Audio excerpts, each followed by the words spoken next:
My name is Gerry Paterson, and I live in Glasgow. Get Home Safe was a charity that started roughly just over 18 months ago, and it was in honour of my son, who went out to, just 23-year-old boy, went out to watch football with his friends on a Saturday afternoon in March 2015. Had a few drinks, went home to friends, had something to eat, and then they went out partying for the night at various clubs and nightclubs.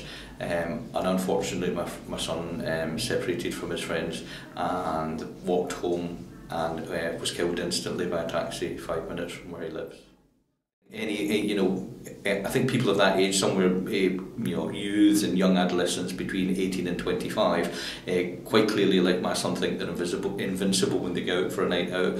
They don't actually think of the consequences of trying to get home safely, especially if they've had a few drinks, and they think nothing can happen to them. So it prompted us into action to want to do something to try and get that message out there for people who are out of the party season, and not only them, messages that they can get conveyed to them by their parents and their brothers, their boyfriends, girlfriends, all their siblings, and be able to get the message rammed home to them that they make preparations on the night out to get themselves home safe. Essentially, it's do you just have a plan? I mean, our logo basically is, do you have a plan? Essentially, do you have keys to get yourself home at night so you're not locked out in dangerous conditions?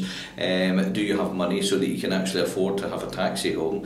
Don't spend your last penny on your last shot or your last drink. Make sure that you've always got a spare pocket or a spare area where you've got some money that you can afford to get yourself home safely in a taxi. Don't walk the streets, certainly if you've had a few drinks, because it can only lead to potential tragedy. It could also lead to you getting into a very difficult situation with gangs and groups of people where arguments may flare. And ensure that you've actually got your mobile phone fully charged, so that if anything does happen to you, you've got an emergency way of contacting people. So it's really a question of keys, money, and having your phone. Our website is www.gethomsafe.me.uk. It's a website which tells the story in a bit more detail about what happened to my son on that particular night, and it's also a one-stop shop to enable people to constantly remind themselves of practical ways, practical solutions, practical help which will enable them to get home safely.